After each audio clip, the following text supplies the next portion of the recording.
Ready to roll, ready to roll, ready to roll. Red October, Philadelphia Phillies baseball. Jack, I am really excited for Phillies baseball. But before we get into any of that, we have an awesome, unique episode here at Not For Long Media at the Colin Thompson Show. Those that follow the show know I like to mix things up.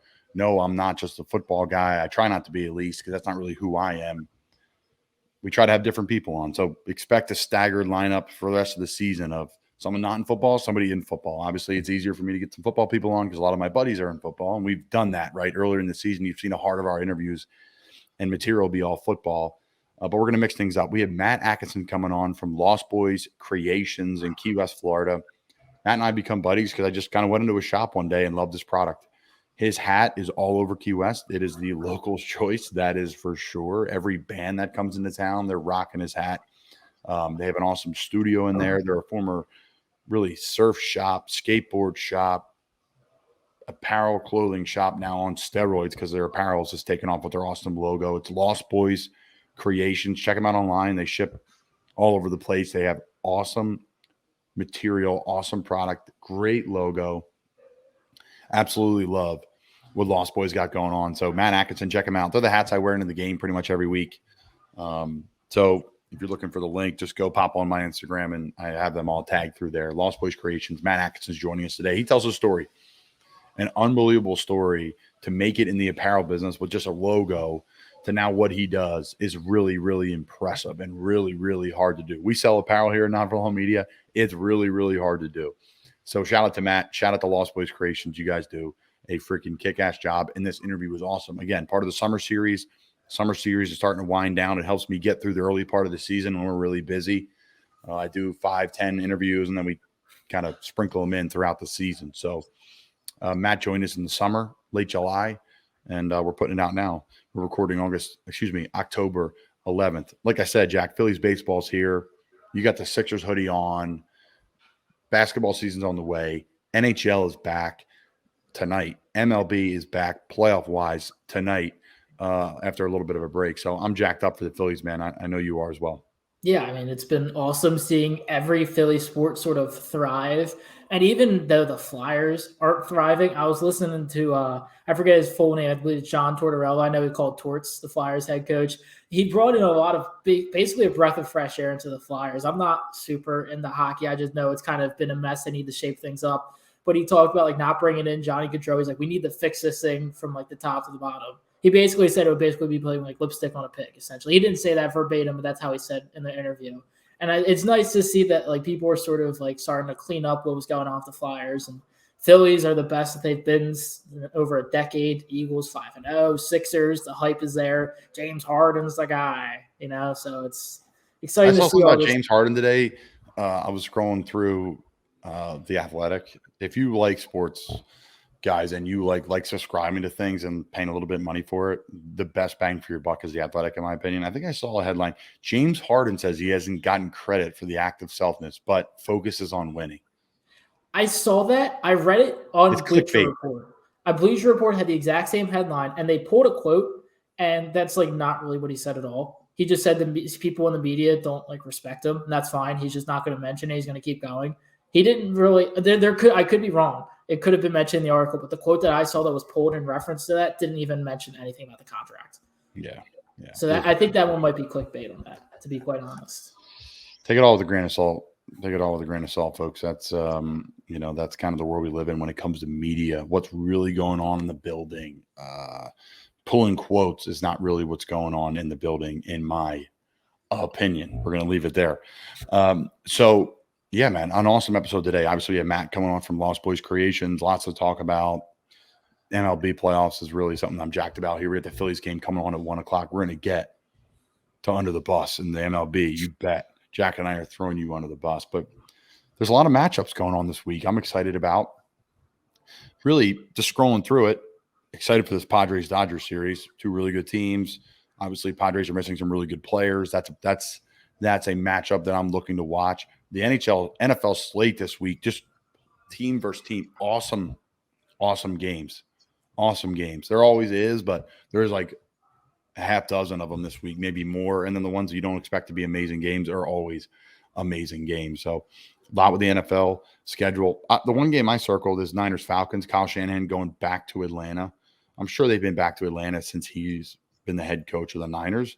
But, their game this week, obviously we lost to them in Carolina. And then they stay the week at the Greenbrier. I think it's a Greenbrier or the Whitebrier. I think it's a Greenbrier up in West Virginia. They stay the week there. And then they fly to Atlanta and play the Falcons instead of going back to the West Coast. So that's a little tidbit. I was able to, talk to Mike McGlinchey after the game, a buddy of mine. The matchup of Burns versus McGlinchey was a good matchup for sure that we talked about this week. It was cool to see them embrace after the game and know each other well and have a lot of respect for each other, which is really cool to see. And that's the part of the game that doesn't really get talked about or notarized. But just everybody kind of being friends and kind of part of the same mission here is to win football games and, make some money, support your family, and get the most out of this game. That's a wonderful, wonderful place to play. So, yeah, Padres or Dodgers, something I looked at. Niners and Falcons, something I looked at. The whole matchup that people are making a big deal about this week in Philly, of course, is Jason Peters with the Dallas Cowboys. And just come on, man. Like, it's over. Like, I saw some graphic of week 1, they beat a former Eagle on Detroit, and then week 2 they beat Doug Peterson or whatever. Week 3, and then this last week they beat Ertz. It's like they're taking them down. Like they didn't want to be in Philly. You think Doug Peterson want to get fired? No, he didn't want to be. There's a statue of him in front of the damn stadium. Zach Ertz scored like a game-winning touchdown in the Super Bowl. You think he wanted to get traded? No. Right? There's maybe speculation at the end there, like right, he wanted out, but. At the end of the day, like he wants to be a part of that team and that organization forever. Everybody wants to play one place forever. Don't get it twisted. They do. But when it, gets whatever it happens at the end, it's time to move on. So yeah, for me, there were some things I'm looking at this week. For, not any real specifics, Jack, but a couple games I'm really excited about. But, that segment is brought to you by Wealth Advisory Services matchup. But the real segment that I want to talk about this week, brought to you by Wealth Advisory Services. If you don't know them, you should. From Doylestown, Bucks County, where I grew up, all the way down to Cape May, New Jersey. They have you covered when you want to meet in person. They also literally across the country work with tons of people when it comes to financial management, financial planning, 401k, working with businesses, helping you with retirement. They've helped me a ton figuring out, what I'm making when hopefully I might get my pension this year, and then the future, and then what we're going with. Am I putting my money in my 401k in the NFL with my current job, right? And then the conversation about having another situation, more long-term investments, short-term investments, the market's down, all these conversations, they're important. And to have people like Paul and Dave and their team, over 100 years of experience in that office, you can't beat it. So matchups this week and the sports business update this week. Business Sports Insider here, Not For Long Media update is brought to you by Wealth Advisory Services. And that's over our friends at Fanatics. They're making waves. Again, the Business of Sports Insider update from Not For Long Media is brought to you by Wealth Advisory Services. And like I said, it's Fanatics. Chairman Michael Rubin and his company, online sports gambling outlet, by next football season will be in states where it's legal other than New York. New York charges high taxes. He made the comment at the Sports Business Journal World Congress of Sports meeting this morning. That was a brutal read for me there, horrible read for me there. But that's from the Fanatic and Daniel Kaplan. Essentially what's going on is the Fanatics now are moving into sports gambling. Fanatics, Michael Rubin sold a part of his team, a piece of the team he owned with the Sixers. I think he sold it with the Devils as well, so he could get more. I think it was all of Harris Sports and Blitzer. Okay, so he sold out of everything that he's involved in, assuming you make the transition into some gambling stuff. So now he's in literally everything. They have sports gambling. They have merchandise. They're all over. They're official apparel of everything. So just Fanatics, I thought, talking about Wealth Advisory Services and how good they are, talking about a business of sports, and that's the Fanatic. That's Fanatics of what they've been able to do and really dominate the apparel business, dominate now. They're going to get into the gambling business that it seems like everybody's involved in.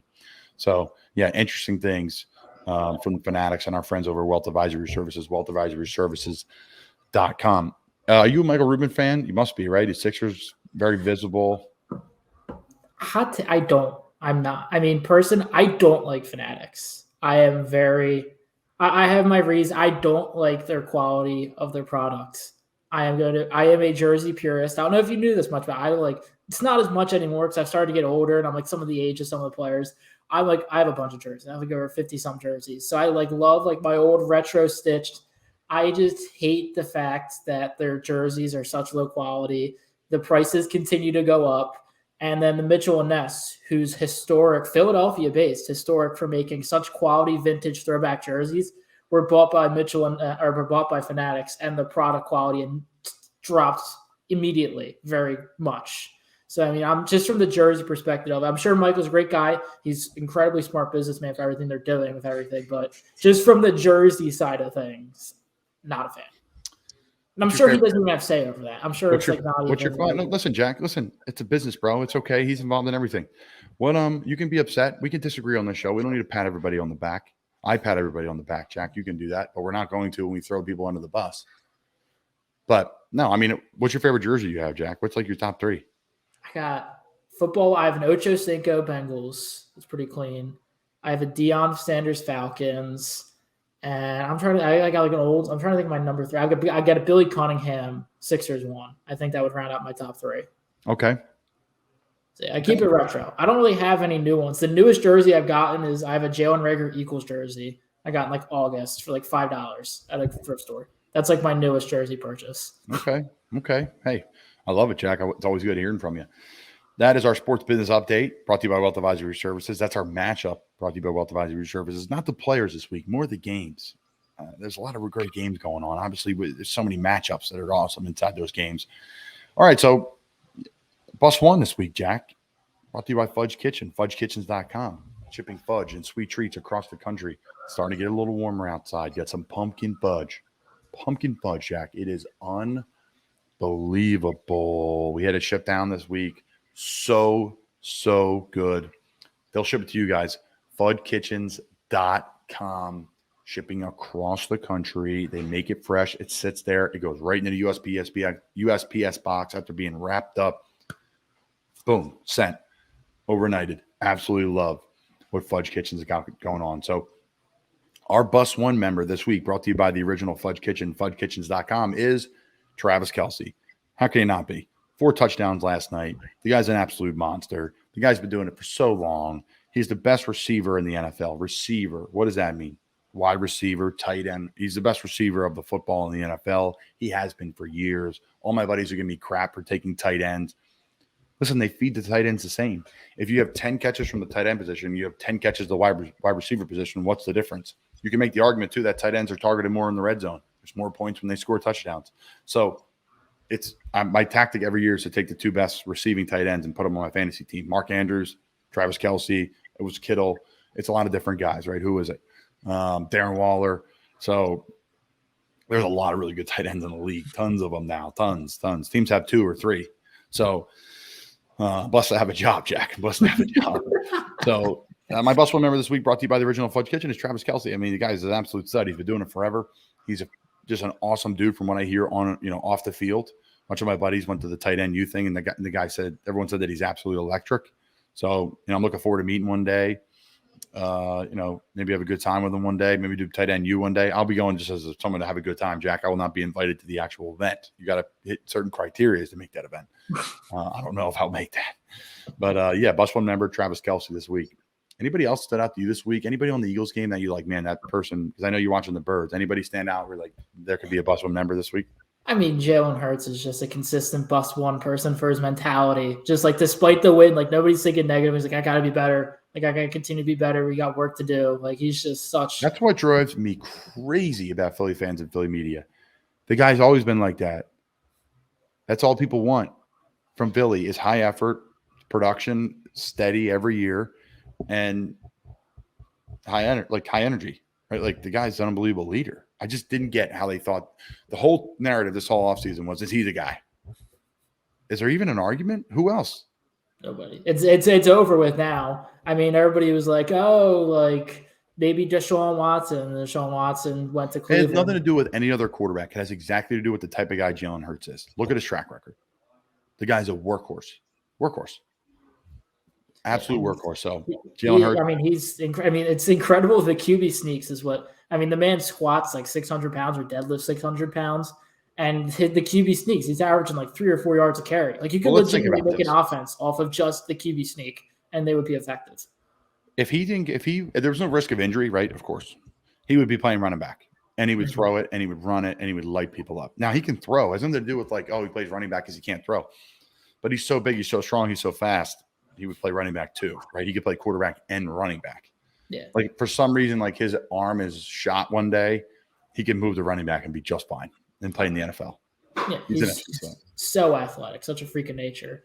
Yeah, he is. All right, Jack, we are at our favorite part of the show, and that is under the bus.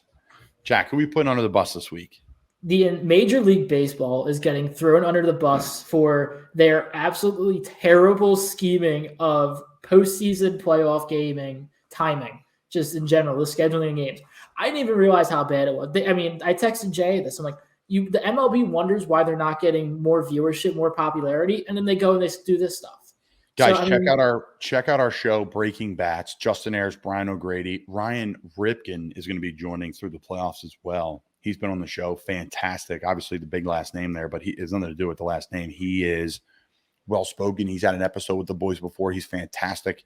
You guys are absolutely going to love Ryan, Brian, and Justin. 2 episodes a week, Jack. We're going to now, which is awesome because of the playoffs. It's playoff baseball. It's Red October for the Phillies. But I'm sorry, Jack. You think it's bad? It's about to get worse from you. I'm about to tell you how bad the MLB is with their scheduling, okay? And guys, Under the Bus is brought to you by our friends over at Amiche, the best Italian food in the Charlotte area. I said that to my buddy Nick, who runs the place. He's like, we're the best Italian food in the world. What are you talking about? We're the best.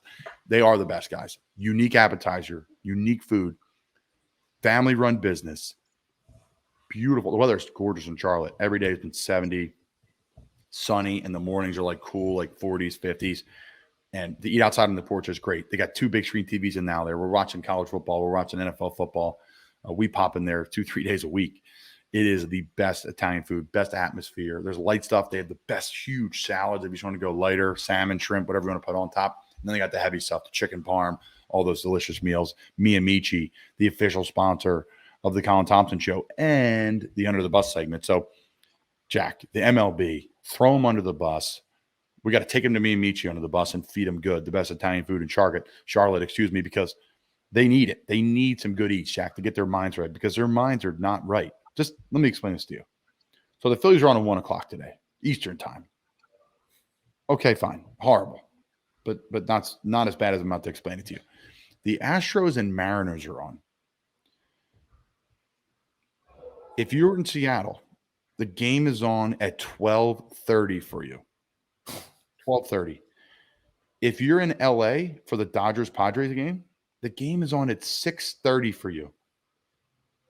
If you want to watch baseball today in LA, the Phillies game is on at 10 o'clock. 10 o'clock in the morning. What are you doing? Put the games later. Make it work. Put the Dodgers game at 10 o'clock.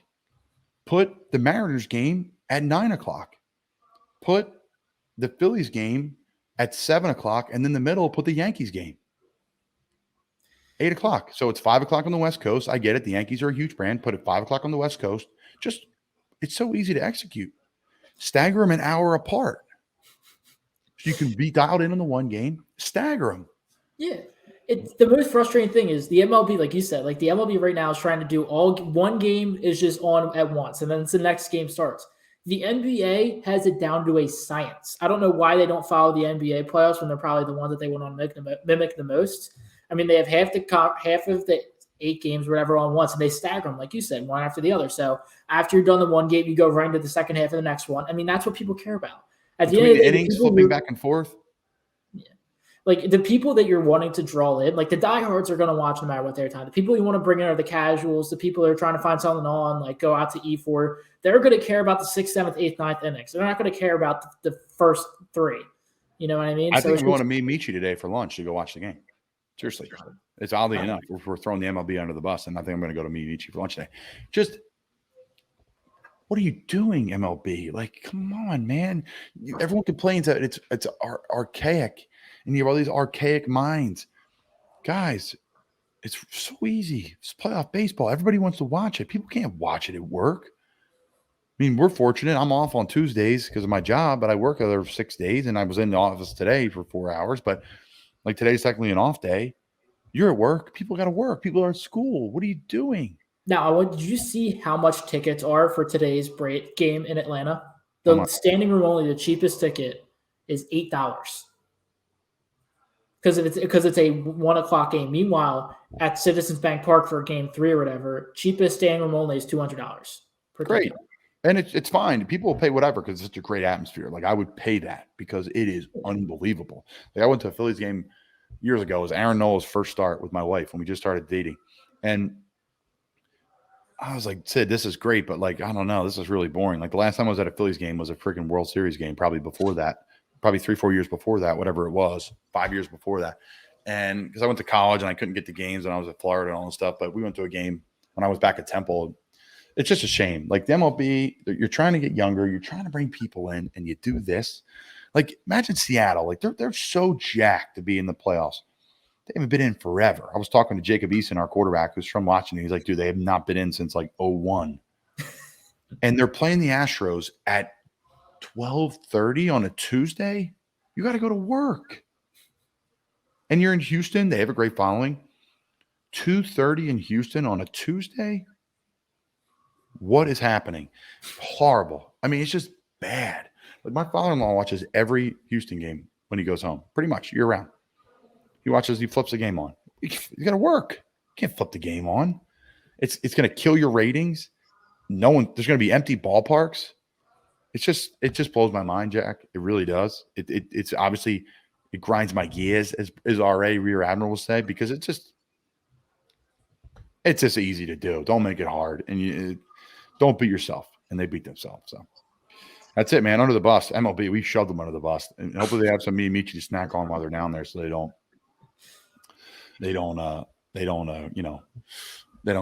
go hungry, Jack. Excuse me.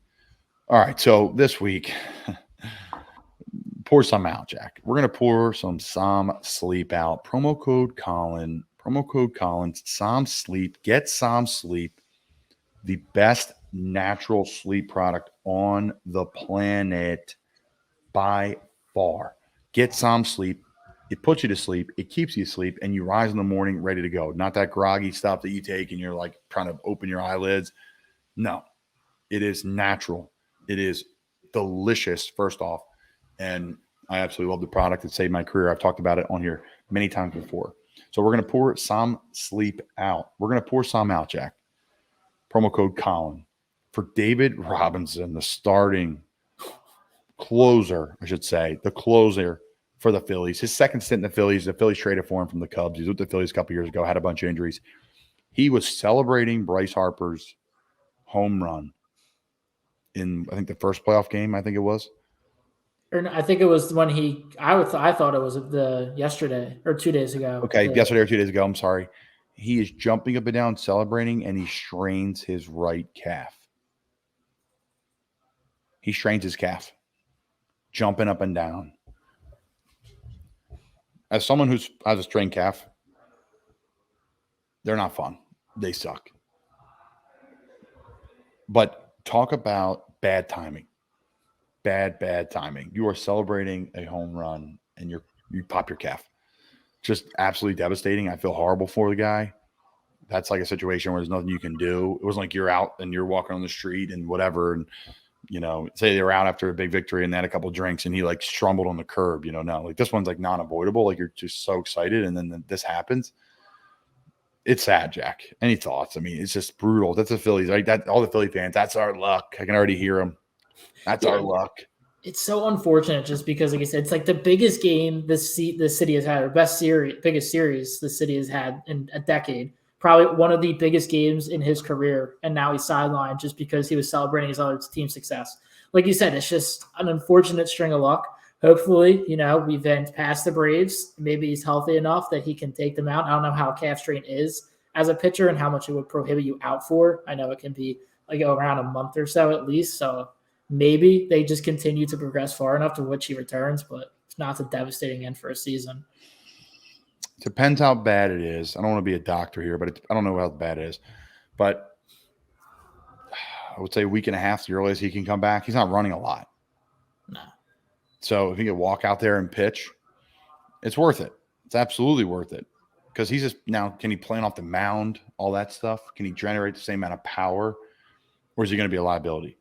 That's the whole thing. So yeah, we pour some Som Sleep out for David Robinson, the closer for the Phillies. That's their stud. They traded for it. He pops his cap. But you know what? Good karma. He was celebrating the right things. Just a shame. Just a shame. So, all right, Jack, let's wrap things up. Again, really looking forward to the Lost Boys episode this week with Matt Atkinson. You guys are going to love it. It's going to be a lot of fun. And they have great products. Just check it out. Is our bar of the week. Our bar of the week, Jack. One of our most popular segments on here. I went to a new establishment this week in Charlotte, Jack. A new establishment this week in Charlotte. Mixed it up. Went after the game for some dinner, for some drinks. Had some friends and family in town. And want to just, kick back, relax, watch the night game. And we went to this new place called Caswell Station. Caswell Station is our bar of the week this week at the Colin Thompson Show. Absolutely loved it. Awesome outdoor seating, TVs outside, bar outside. Go inside, bar, big bar inside, high top tables, tons of TVs. The food is great. The manager was awesome, getting us set up where we needed to go. Just a first-class group. Like, this is going to get a really big rating, Jack. Really big rating. And I'm going to get into it in a second here, but I was just blown away with Caswell Station, the bar of the week this week at the Colin Thompson Show. The food and ambiance was awesome. It's like a house. It looks like a house. It looks like the old swamp in Gainesville. It looks like a house. And you get the windows open. You can be inside. You can be outside. You can go everywhere. Love that. So food and ambiance. I had the wrap. We had the wings. They were delicious and crispy, multiple flavors. A+. So food and ambiance, 5 out of 5. TVs were everywhere and big. 5 out of 5. And the key sometimes with the TVs, are they on the right channels? They had the MLB playoff game on. They had the NFL night game on. They had them alternated so people could watch everything. That was awesome. Music was bumping. Awesome. Loved it. 5 out of 5 on the TVs. 5 out of 5 of the food and the ambiance. The beers were not on ice, but the beers were cold. So we're going to go 4 out of 5. And the service was 5 out of 5. From the bartenders to the servers to the manager. Extremely accommodating. Extremely nice. A 19 out of 20, Jack. A 19 out of 20 for Caswell Station in Charlotte, North Carolina. Absolutely loved our time there. We will be back bar this week on the Colin Thompson Show. That does it for me. Jack, anything before we go? Question regarding bar of the week scoring. Would you knock a point off of the TV if the TVs are delayed? Like if you're getting say people if it's like you're watching the Phillies game, there's 20 seconds behind on the broadcast. No, Jack. Only kids your age are staring at their phone waiting for a text for their buddy. I'm out enjoying the people I'm with, Jack. I may not be staring at my phone the whole time. No, I hear you, buddy. I'm just giving you shit. I think, no, they're not getting knocked. No, can't control that. Can't control that. Are you? I mean, possible. The worst one was when we just went to Buffalo Wild Wings down the street for the Phillies game. It wasn't just because they were all delayed.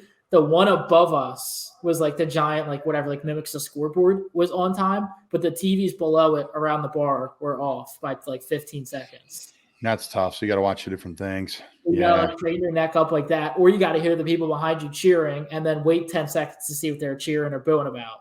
Oh, that's tough, Jack. I mean, I wouldn't knock them. But I wouldn't, I think at the moment I'd be like, man, this stinks. Yeah. It's okay. You get a replay. You can watch it and then get the replay right away. Yeah, there you go. It's a good point. It's a good question, Jack. I mean, you're the hell of a question. You're a thinker.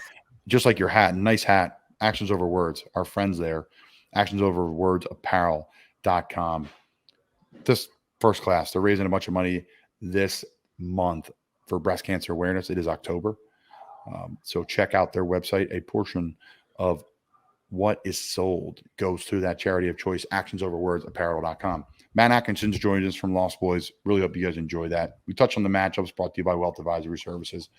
We talked about sports business update, Wealth Advisory Services. Bus One, FudgeKitchens.com. Check them out. Travis Kelce's a freaking stud.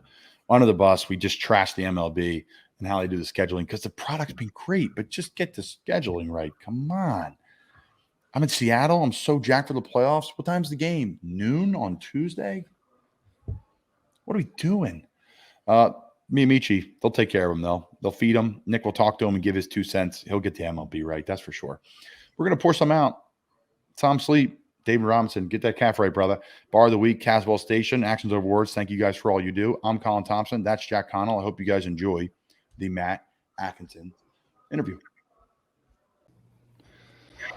All right. Matt Atkinson's in the building from Lost Boy Creations. Matt, how you doing? I'm doing well, Colin. Thanks for having me, man. Glad it worked out this time. Oh man, we're rolling, man. I'm jacked. I'll be honest. So, my family's been going to Key West for 40 years. I think you and I may have talked about this. And my uncle got stationed in Boca Chica Air Base when he flew in the Navy, flew F-18s, and he was getting ready for the Persian Gulf War. And he was, kind of in that stage there in the late 80s. And long story short, he called my dad one day and he said, "Hey, Dave, you should get on a plane, fly to Miami. There's this place called Key West. Just start driving south. You're gonna run right into a place incredible." And that's when you could go onto the Fly Navy building and then walk on oyster shells from there to Half Shell Raw Bar. That's crazy. Yeah. So that's a perspective into Key West, folks. Fly Navy building is that big building on the right-hand side when you come in after coming from the airport or driving south, whatever, for the tourists that are listening. And, ever since then, my parents have been going to Key West. They've rented, now we go down every year for a little bit. I personally now rent for whatever, week, 2 weeks, month. And it's become, home away from home. And I saw these people wearing the sick hat. Everybody's wearing the freaking hat in town. Everybody, bartenders, people that are playing live music, friends in town. And I'm like, what the hell is this? This hat is awesome. And it was Lost Boys Creations. And I walked in and met you that day. And, people have gifted me hats. I have my own personal hat. So I love your product, man. Thanks, dude. I appreciate it. It's been a wild ride in Key West. And, what an odd place for a surfboard shaper to be making boards and, creating this surf brand in a culture where there's no waves, Yeah, right. There's none at all. You could paddleboard. You make paddleboard. Little paddle boarding. It works out well. It's kind of the nice bridge the gap between where I was before and, being here. So it's close to the chest, but not quite what we started doing, So take me back. Like, how did you get into this business? How'd you get to Key West? I actually came here. I was one of the few that came here after Irma because, I guess a lot of people did as well, but one hurricane tore an island to another. So I was in St. John in the Virgin Islands for about 10 years. And I didn't think I'd ever leave. I loved it there. It was awesome. It was a really cool community, kind of catching lightning in a bottle, a lot like here in Key West. You have a really tight niche group of bartenders and everybody's really tight with one another. You kind of lean on each other. It's family, more or less, as you've experienced being down here. So it was a special place for sure. And then Hurricane Irma came through and cleaned our clocks pretty good. And so my ex at the time used to live here and made it an easy transition because bills keep coming, so we had to figure it out. And we wound up in Key West, and I honestly didn't know what to think at first because it was so different than what I'd just come from. But like you said, the hat, all of a sudden you see it around town. It was embraced quickly. It was really wild. I kind of thought the business was dead when I made that move, and here we are. It's been really wild. To get started, we were building boats and tree houses and just kind of having fun when we weren't working. If there was waves, we'd surf. If there was wind, we'd go sailing, and then we'd figure out what we wanted to do for work after that. And that was in BVI or in Key West? In St. John, USVI. Oh, yeah. Sorry, yeah. USVI. Sorry. One and the same, we were surfing in the BVIs while we were working in the USVI. So explain that dynamic down there with USVI, BVI. What's commerce down there? Obviously tourism. Like, explain. I've never been there. I would love to go. I hear great things. Awesome. But, yeah.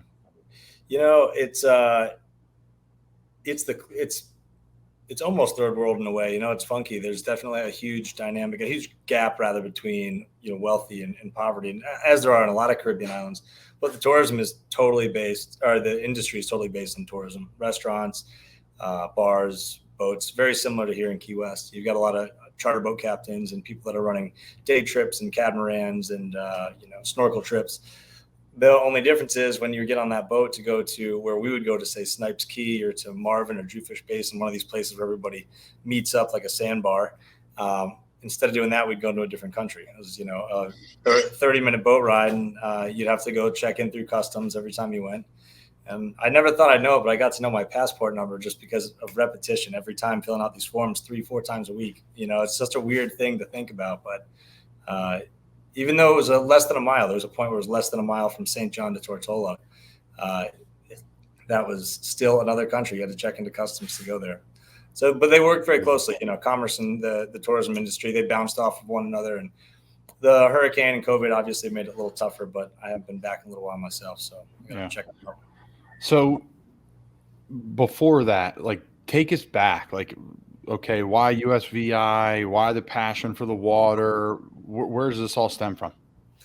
Growing up, I was fortunate enough to go to the coast up in Massachusetts, a place called Horseneck Beach. It's beautiful coastline, and I just grew up doing that ever since I was born. That was our summer every year, even if it was for a week or something. But we'd sail and we'd body surf, and I tried surfing once or twice, and nothing really came of it. But I definitely had a passion for the water and fishing and all that kind of stuff.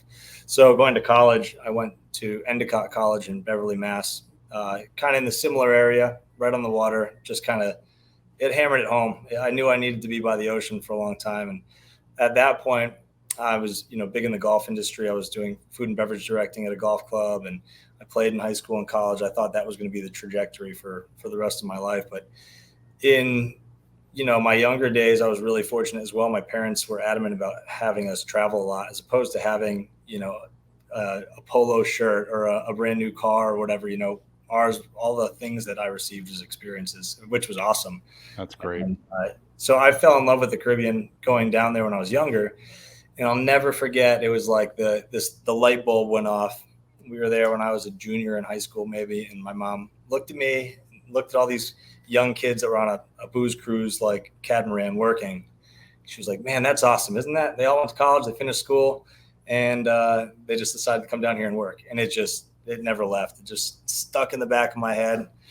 And I graduated college. I tried doing the big kid thing, and I realized it was just, I was missing so much. I'm not going to want to go surf, 15-foot waves when I'm 45 or 50.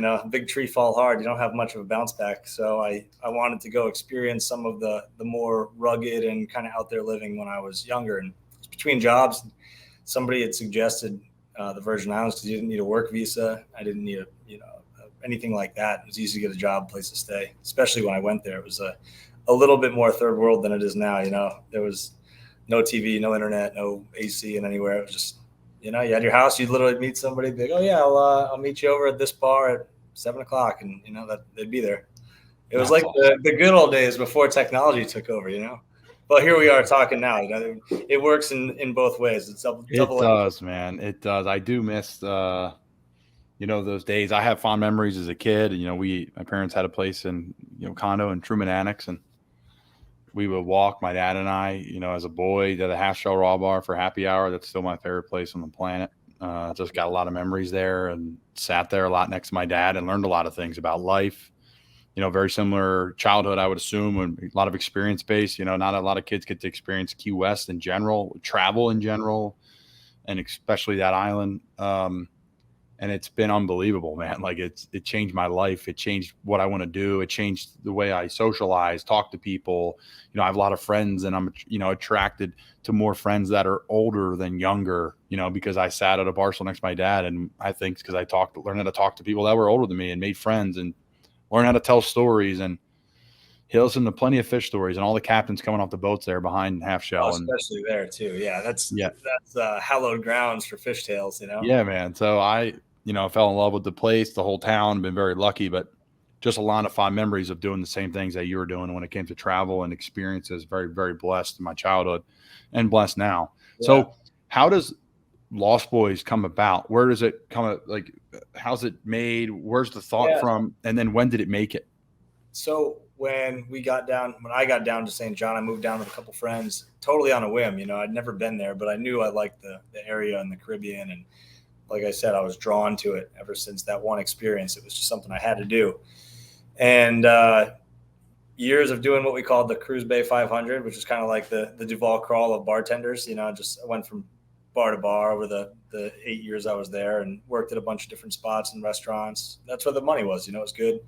You either were in a restaurant or you're on the water. There was not much in between. but I really enjoyed some of the, the hobbies I'd picked up. I was helping a friend who was a master boat builder. He was building a tree house, and the two of us would get together and just come up with the craziest ideas, and anything that we could think of to make it more ridiculous and out there. It was just, that was going to happen. So we had like a floating porch off the edge of the tree house, and lookouts and rope swings, and it was going to be his house to actually live in when it was all done. And then someone got under his skin and decided he wanted to build another boat. That was his 6th boat that he was building. So I apprenticed for about 4 years with him doing that. And my mom used to just kind of call us the Lost Boys living in Neverland, because it was true. We would, it was kind of a lawless land. I mean, I dealt with some pretty messed up stuff in bars, and just, there's a big cultural divide. So it took a little learning, and it was like the real Neverland. And, the Lost Boys and the Indians and the pirates, and it was crazy. So the name kind of stuck, and I was waiting tables, and I was just kind of unhappy. I loved where I was, but I wasn't doing what I wanted to do. I was doing something I could have done back in the States, and I just kind of fell in love with the building aspect of the boats. And he was learning, or he had previously learned how to build paddle boards, and I learned from him to do that. And a few people had asked me to commission some projects, and it just kind of grew from there. And we had hats and T-shirts to advertise for the woodworking. Little did we know it was going to flip on its end. And, we had maybe 3 runs of shirts and hats, and they did well. And then again, Irma came through, and that was it. And I figured it was kind of dead in its tracks. And that place, though, St. John, a lot like Key West, it's a lot of like-minded individuals. I think it's one of the reasons that Key West has such a unique feel to it. It's a lot of people that are well-traveled, like we were discussing, people that know how to talk to people, know how to, just assimilate with one another on a real personal level about past experiences and what they've been doing. So that community there really shaped what the brand was, and kind of the business culture for it, everything that we're about. Somebody came in the other day, one of your employees was barefoot. I just wanted to let you know. I was like, you realize we're a surf shop, right? No way. Yeah, like almost like they were trying to, rat on somebody for not wearing their shoes. And I was like, you're not in New York City, right? Or, my South Beach, this is Key West, man. No way, man. I just got a good chuckle out of it, though, because for somebody who knows the community and the culture, it's like, that's so normal and almost comforting, and like at home. It's like it's a very familiar place. It's something that you're comfortable, just, oh yeah, you're at the bar, you kick off your sandals for a minute while you're sitting there, or whatever the case is. I couldn't believe all the time, dude. I wrap my toes around the bottom of the bar stool many times. Always. Yeah, I don't want to know what the bottom of my toes look like after that, but no, they're black. They're absolutely just covered in shit. It's where the Key West, where the Weird Go Pro, and I always thought, yeah, I mean, I don't know. I want to be friends. I don't know if it was here or if it was in St. John, but one of my favorite sayings was I think it was St. John, the largest open air asylum, and it's perfectly fitting for Key West. Absolutely. Wow. You know what? That's the same guy that asks people, how many times a year does sunset happen? That's the best. What are the questions that you get? Because my uncle owns Shots and Giggles. I'm wearing the shirt, and Steve and Hanya Shots and Giggles, and he always tells the great stories of, people come in and say, hey, how many times a year is the, sunset carnival? We had one. We had somebody asking this is again back in St. John. I haven't done too much waiting tables or whatnot here, so I haven't done too much. Usually I bartended for a while at Mary Ellen's. I get some pretty dumb ones, but one of them I've gotten here was, how do the planes know where the islands are going to be if they're floating? That was like, I think that took the cake for me. There's always can you snorkel under the island? Like, that's a good one too. And wow, it takes a special breed. There's a couple of them I forgot. I forgot them, but I think the one is, how many times a year does the sunset? I think that's a good one. Yeah, every day in Key West. Yeah, I've had people ask about what time the sun sets as they're watching the sunset. Of course. Right now, you see all those oranges and blues and greens, and that's it. Mary Ellen's, man, what a place that is. Yeah, I had a blast working there. It was a cool place. For the people that don't know what Mary Ellen's is, I always call it the cleanest dive bar in Key West. It had a real funky, cool feel to it, and just so eclectic. And everything on the walls, it's kind of like the parrot. It's all got a story. There's something behind every weird picture and, photograph or painting or beer can bicycles in the ceiling, Yeah. I mean, Mary Ellen's is I encourage all people to go there, especially on Thursday for the races. Yeah. If you can get in. But I encourage all people that go into town and say, where do you go? I said, listen, you can go Concord Public. You obviously go to Shots and Giggles. And, you like to see my uncle and Ann, and you'll have a good time. It's a little locals bar. And there's all the places to go, Half Shell, Green Parrot. But Mary Ellen's might take a break. Mary Ellen's, man. It's a cool one. They just won the Bubba Award yesterday for Best Bar. I just found that out. Good for them. Yeah, that's what I said. I think they've just good. Been a while. The food's awesome. Those frozen Irish coffees, they crush you. Yeah, I haven't gone down that. I've tried to avoid that route. Yeah, I don't need to. I don't need to be in that route.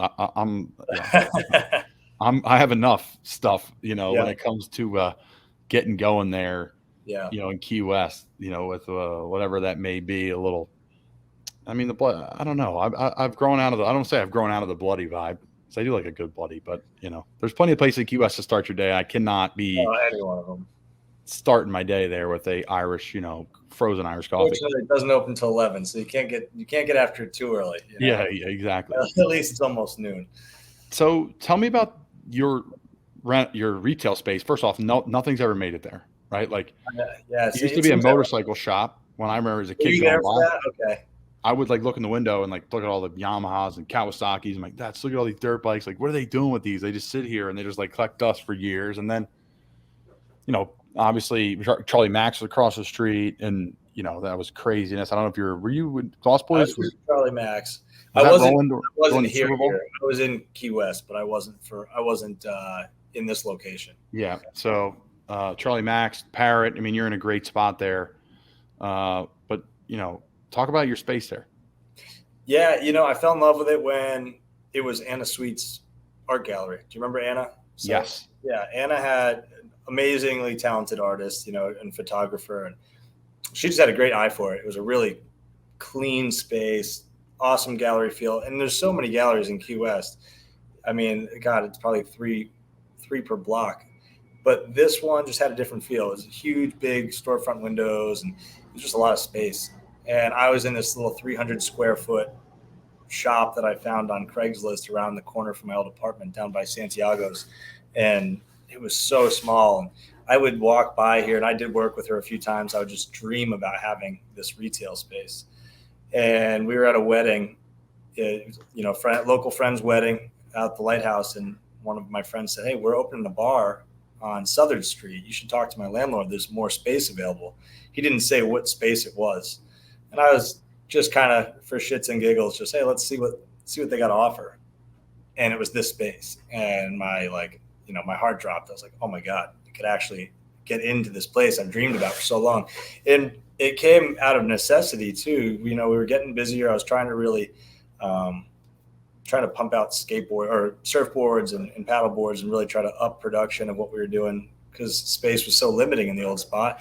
So we had this big workspace that I'm in now. This is the shop space here. So anything that we produce that's wood is all coming out of here. So skateboards, paddles,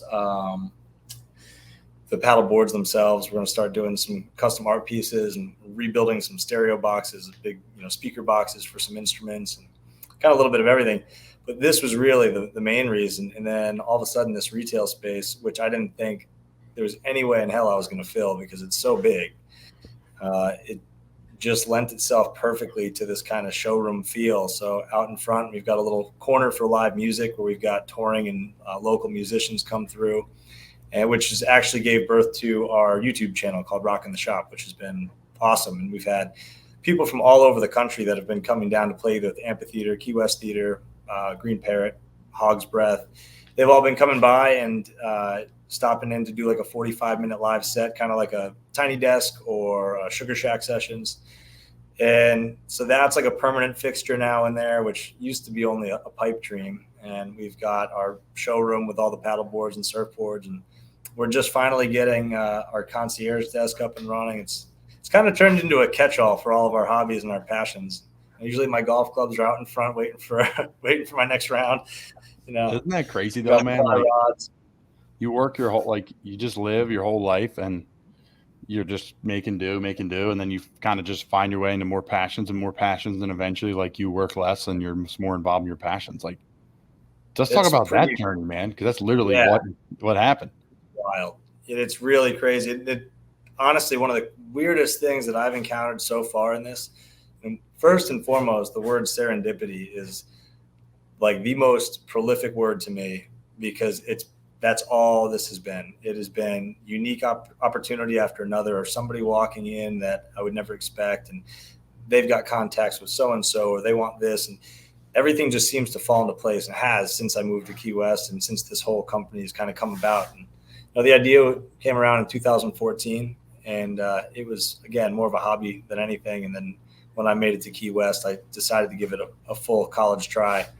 And so this keeps happening. It keeps working out. And then with the passions kind of like taking over more and more, I remember sitting back before we opened this shop, and it was the night before our grand opening of this place.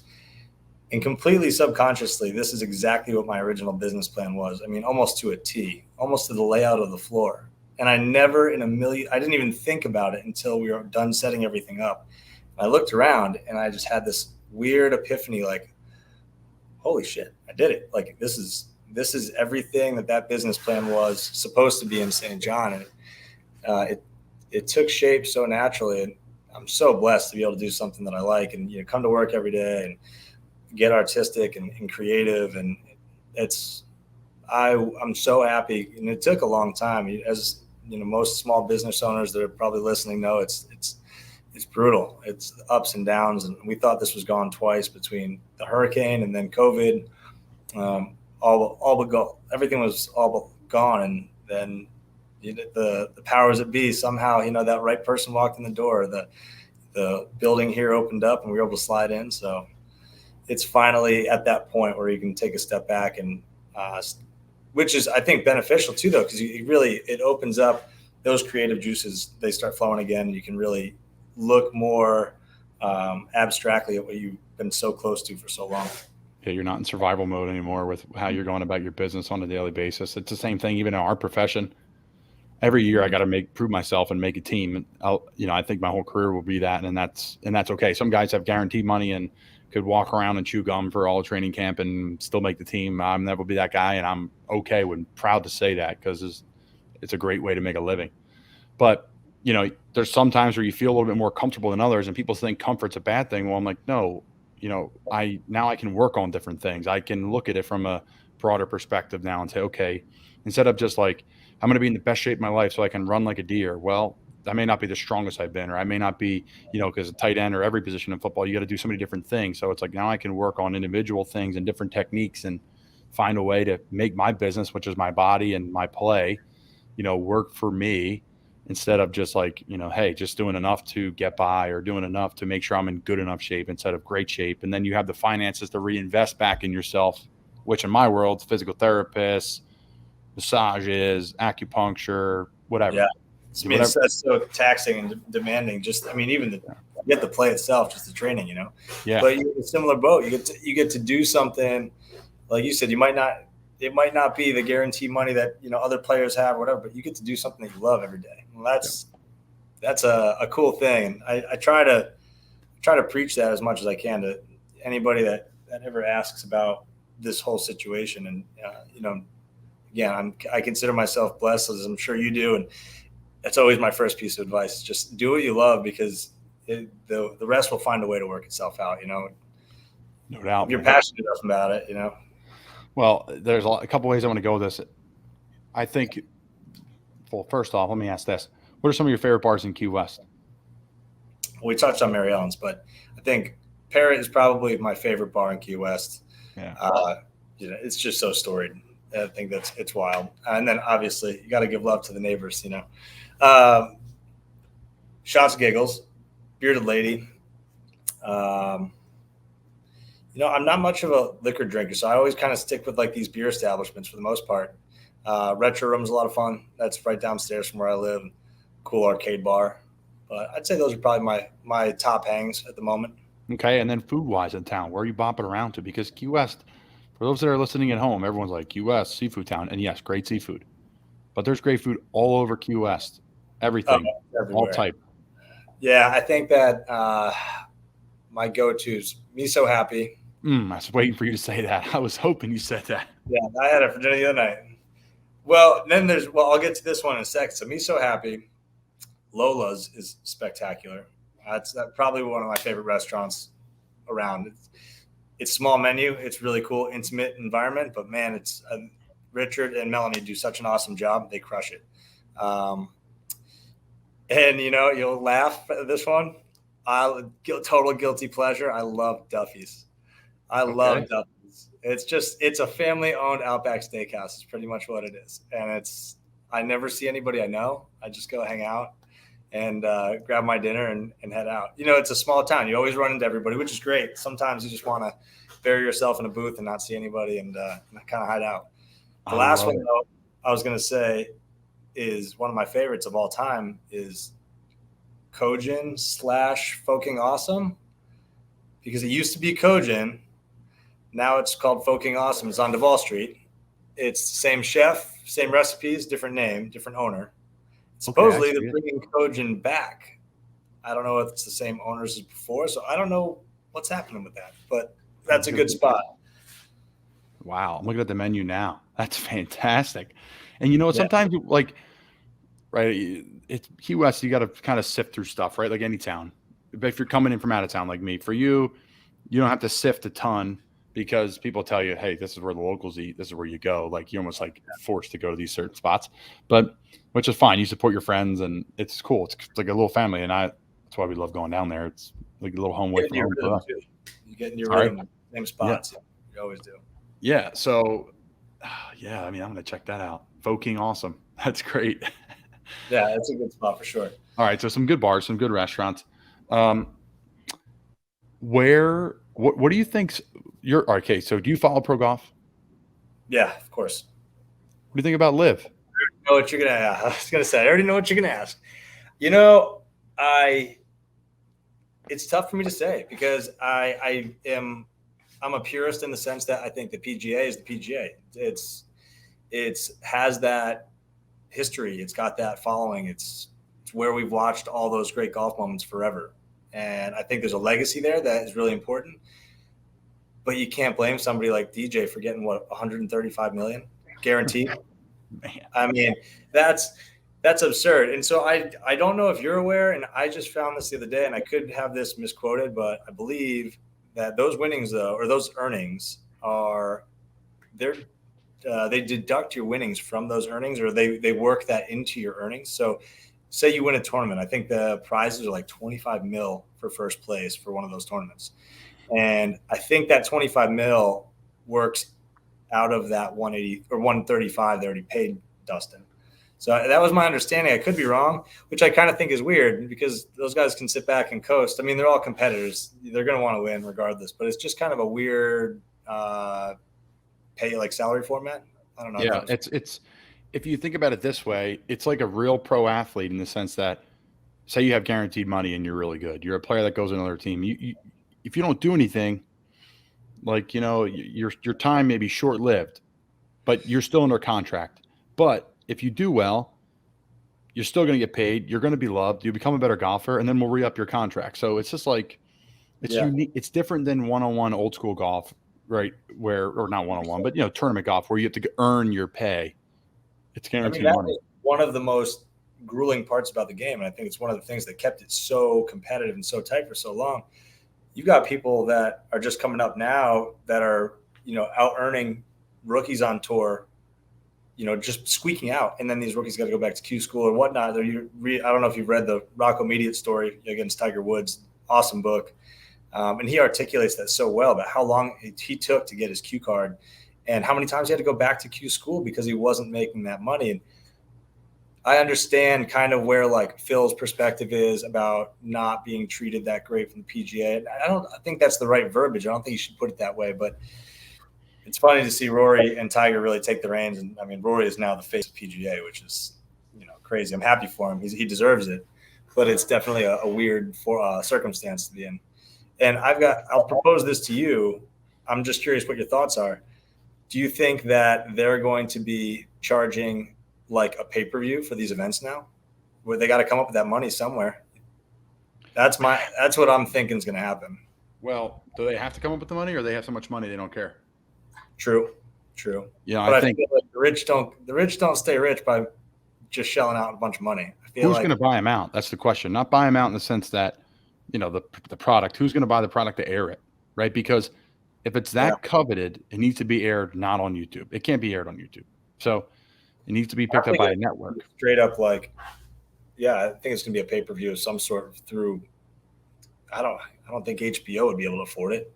Or, I don't even know. It's a good point. I don't know who would have the money to be able to pitch that. It'd have to be one of the major corporations, maybe Disney.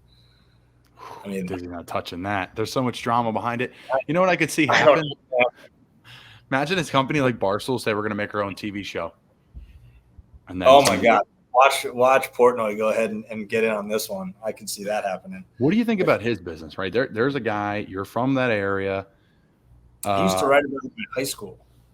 He used to write about you? No, he used to write about my high school in Connecticut, like upset the state of Connecticut, state champions 2005, our football team.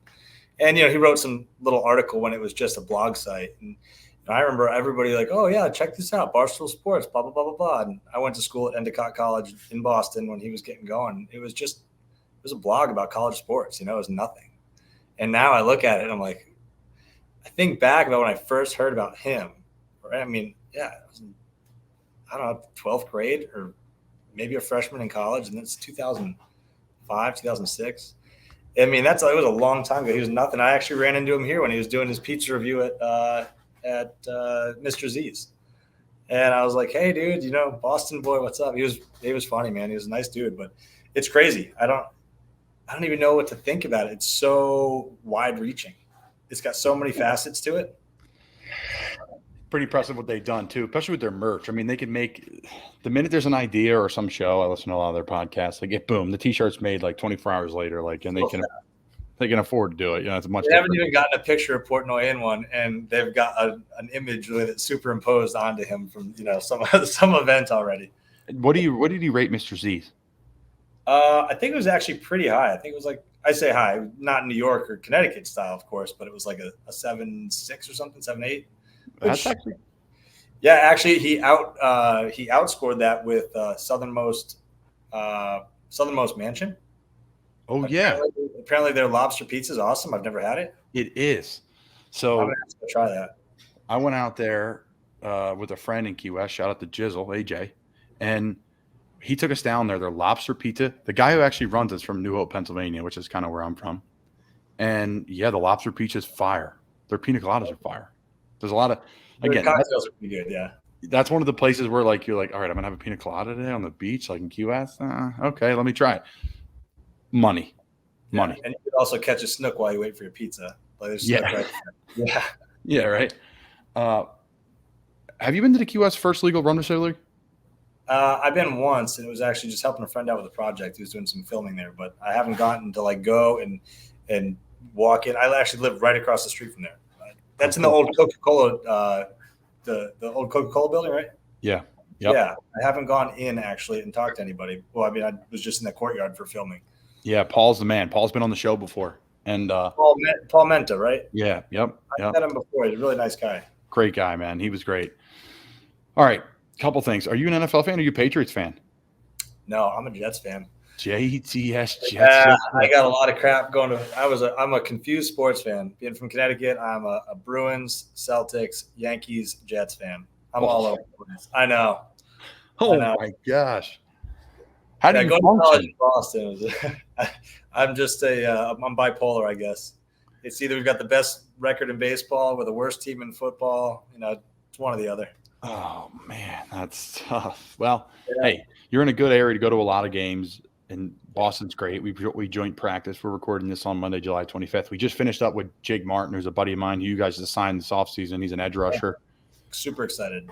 He's a good player, man. So we went to Temple together, and he was one of your big ticket offseason guys. So that would be cool. All right. So as we finish things up here, what's next for Lost Boys? What's the direction you see it going? We've got a few directions, but most most what do you want to call it? Most immediately, I guess. We're working on that YouTube channel and rocking the shop moving and getting some bigger names in. Crossing our fingers, Slightly Stupid's going to stop in on next Sunday while they're here. So we've got the word out. We're doing a raffle with them and a charity event for them. So we're raffling off a pair of tickets, and then we're working with them to build a custom board for their Closer to the Sun tour out in Riviera Maya. So hoping to get a few of these bigger names to pop in, and it's kind of that whole snowball effect. You get one person in that's reputable that wants to come in and play a little acoustic set. It's about 30-minute, 40-minute, 50-minute set like that, and break it into individual tracks, and then release those tracks on YouTube. So if we can get somebody like that in, it would definitely bring us a little clout, put us on the map a bit, and make it a little easier to drag some of these acts coming to Key West in here. Because we're getting some big names. The amphitheater's awesome. They just announced Government Mule. We've got Slightly Stupid and Peppered next week. Fits and the Tantrums were supposed to be, I think, Friday, but they canceled that show. But Sublime and Dirty Heads, I think, are coming back in December. Hopefully we'll get them in here. So. I'll tell you what, I saw them play, and we'll talk. I'm buddies with the guys from Iration, and then Joe Samba, who played. I love Joe. He's one of my best friends. So Joe's our opening music towards this pod, because really? We stayed in Truman. This is funny. So we stayed in Truman a couple of years ago, like right in the heart of COVID. Yeah, and like we would be trying to sleep, and I could hear this guy just rocking. Like if I wanted to get like a little nap in the afternoon, like this guy was absolutely crushing it. Like, all right, I'll go watch him. And my buddy Lance Hufford, Coast Guard Lance down there, shout out, always my guy. And he's like, we got to go watch this dude. I'm telling you, you're a reggae fan, you're gonna love this guy. And boom, fell in love with his stuff. But never met him down there. Always listened to his stuff, never bothered him. He was always doing sets, super talented. And then boom, just slid into his DMs, and yeah, now his music and Iration's music's our intro to the pods, and that's great. We've had Iration on, so we'll get you hooked up with Iration. You don't need me to. Oh, that'd be awesome, man. Yeah, that'd be real cool. Yeah, Joe's awesome. I'm so happy for him. I mean, he's doing so well. He's making some serious moves. He's gonna be grow. Yeah, man. He's a great dude, man. He's gonna take off. So, well, listen, man. I appreciate you coming on. This was great. And anytime, I'm always happy to do it. I'm glad we were able to make it happen from last week. Oh man, hey man, it's fun. That's a part of the journey, man. I rather we had Matt had something going on, and then I had something going on. It was like a lot of chaos, but I'd rather it be that way than we're sitting around doing nothing and no responsibility. So I've had that lifestyle. It's not fun. No doubt. Next time you get down, we got to get you on the water to do some fishing too. Oh, absolutely. Yeah, it's a whole uncovered stone that we could talk about next time. Where's your fishing spot? No, I'm kidding. That one I can't tell you. Lost Boy Creations, Matt Atkinson. Thanks for joining us.